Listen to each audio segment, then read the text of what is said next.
pessoal do Facilitando a Medicina, tudo bom com vocês? Eu sou Cleverson Delvecq e a gente vai para mais uma aula referente à virologia, essa playlist que estamos fazendo sobre os vírus. Então, se eu te ajudar de alguma forma e você quiser receber mais conteúdo, mais videoaulas, se inscreve no canal, deixe o seu joinha e ative o sininho para você receber as notificações. E vamos ao que interessa. Hoje vamos falar do rotavírus. O que a gente pode dar de início algumas características desse vírus? Primeiro, a sua família, que é Reoviridae, também conhecido como reovírus.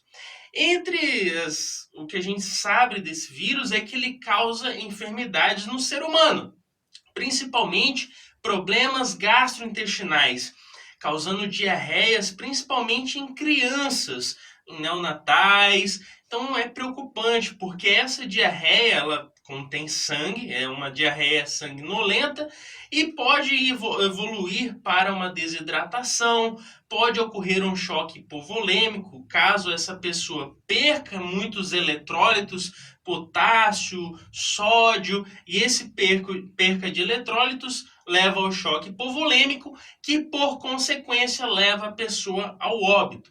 Então, de característica inicial, podemos dizer isso. Mas ainda tem as características estruturais.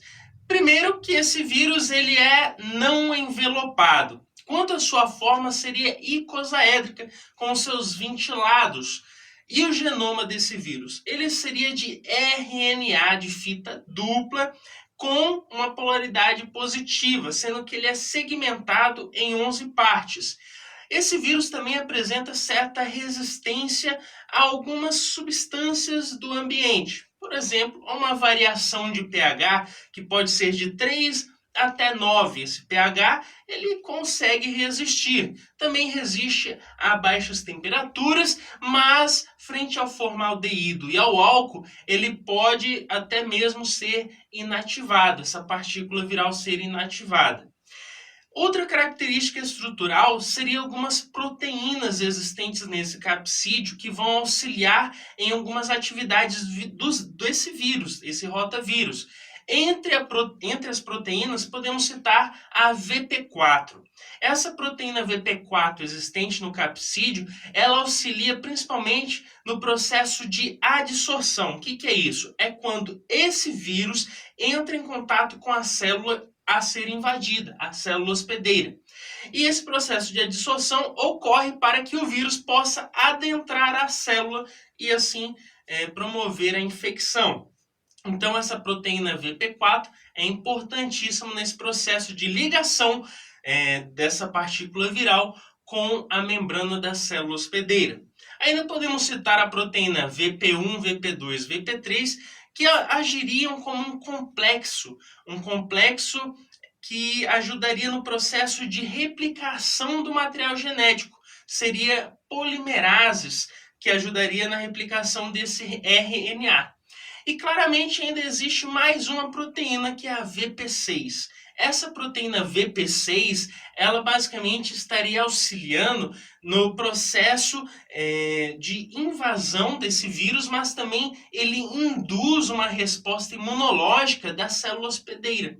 Então, quando existe a exposição dessa proteína VP6, o que foi invadido, aquela célula hospedeira, o indivíduo que foi invadido, o sistema imunológico vai perceber essa proteína VP6 e vai ativar esse sistema imunológico para tentar destruir esse vírus. Lembrando que essa proteína VP6, ela tem vários tipos. Pode ser do tipo A até o tipo H. Seria, de forma mais simples, seria o tipo A, o tipo B, C, D, E, F, G, H. Então vai de A até o H. Lembrando que a gente destaca 3, que seria o tipo A, B e C. Por quê? Porque eles são os que causam a infecção. Então nós falamos de algumas características gerais desse vírus. Mas e quanto à sua replicação? A A replicação desse vírus, geralmente ele ocorre de 20 a 24 horas, seria o pico virêmico dele, quando ele mais se replica, principalmente nas células intestinais. Lembrando que a gente adquire esse vírus por meio de alimentação ou água, ingestão de água ou alimentos contaminados com esse vírus. Então o ser humano vai lá, ingere esse vírus, ele vai, passa pelo estômago, chega até o intestino, onde ele vai entrar em contato com uma célula intestinal. E como que ele entra em contato? Lembra daquela proteína VP4 que ajuda o processo de adsorção? Então, essa proteína VP4 auxilia no processo onde essa partícula viral entra em contato com a célula hospedeira, ocorrendo a adsorção. Então, essa proteína VP4 vai clivar com a membrana dessa célula hospedeira e quando ele cliva, ocorre a adsorção, o vírus consegue entrar nessa célula. Entrou na célula, claramente ele vai ocorrer a descapsidação, que é abrir aquele capsídeo, liberando o material genético do vírus no citoplasma da célula hospedeira. Então abriu esse capsídeo, a descapsidação, liberou o RNA lá no citoplasma. E esse RNA vai buscar o núcleo. E ele vai ter uma ativação da proteína VP1 e VP3, que vai levar esse material genético até o núcleo para que ele possa realizar a sua replicação, a sua transcrição. Posteriormente, após a transcrição e replicar esse RNA desse vírus, ele vai seguir para o retículo endoplasmático. E ali, as proteínas que são a VP1, VP2, VP3, estariam auxiliando todo esse processo de replicação.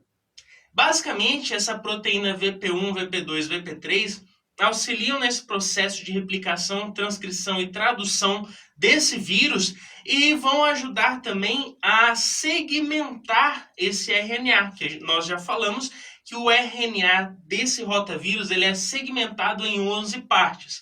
Então, após todo esse processo de replicar, traduzir, formar proteínas, as novas partículas virais serão montadas. E claramente elas vão sair da célula, vão provocar destruição da célula e provavelmente vão invadir outra célula intestinal, dando sequência a esse ciclo. Quanto à patogênese desse rotavírus, nós podemos citar que ele vai ser transmitido por meio da via fecal oral. O que é isso? É quando uma pessoa que está infectada, ela vai e defeca em um local inapropriado e acaba contaminando, principalmente alimentos, água, que vai ser ingerida por outra pessoa. E quando essa pessoa ingerir essa água ou alimento contaminado com o vírus, devido às fezes daquela pessoa, ela também vai adquirir o rotavírus. Então, a via é fecal oral.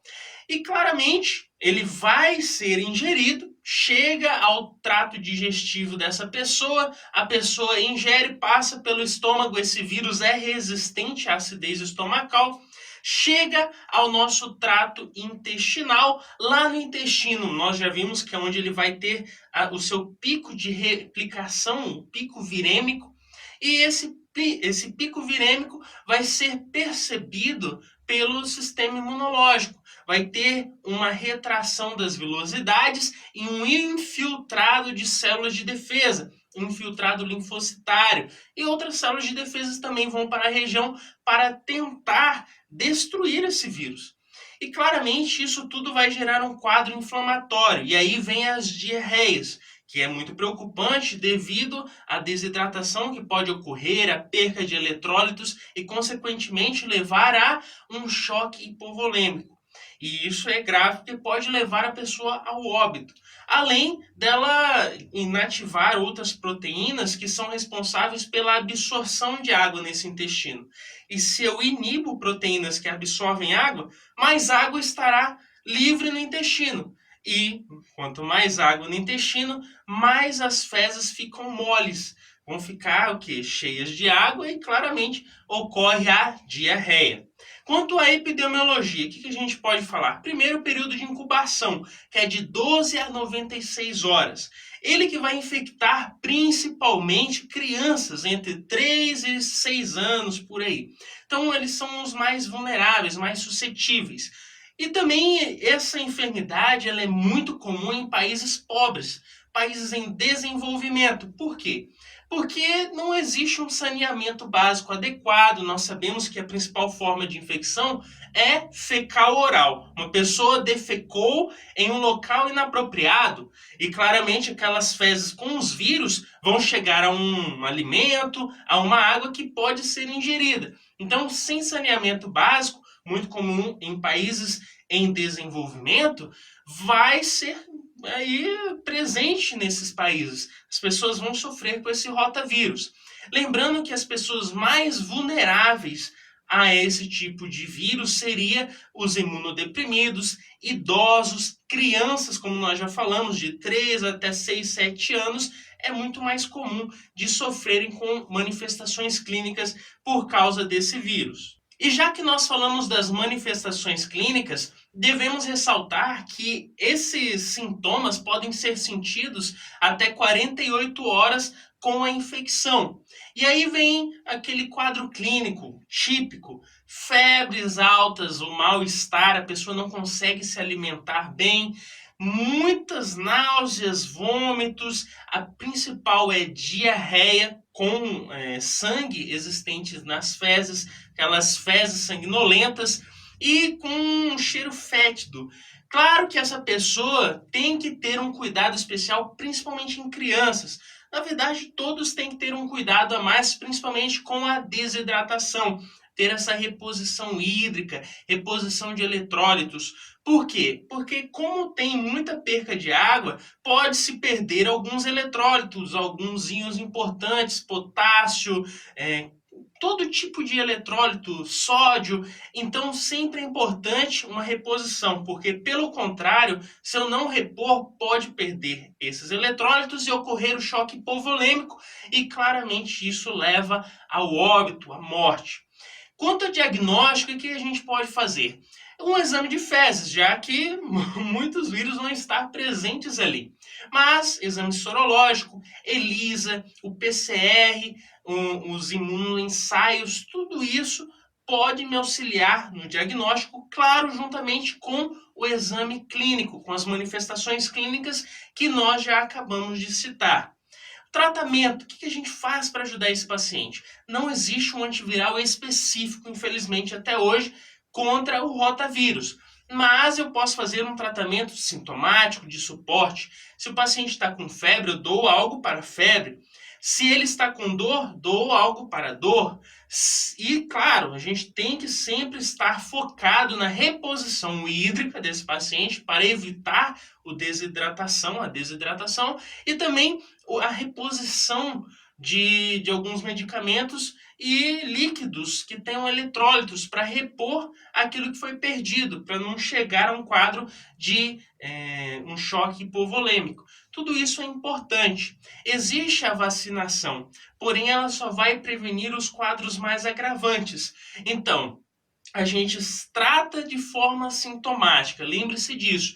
Prevenção, existe uma vacinação para casos mais agravantes, porém a principal forma de se prevenir é por meio da higiene. Sempre o maior cuidado higiênico do que se vai beber e comer, já que a gente sabe que a principal forma de transmissão é via fecal-oral, ou seja, alimentos e água contaminadas. Então, pessoal, com isso fizemos mais um resuminho. Se eu te ajudei, deixa o seu joinha e se inscreve no canal. Valeu?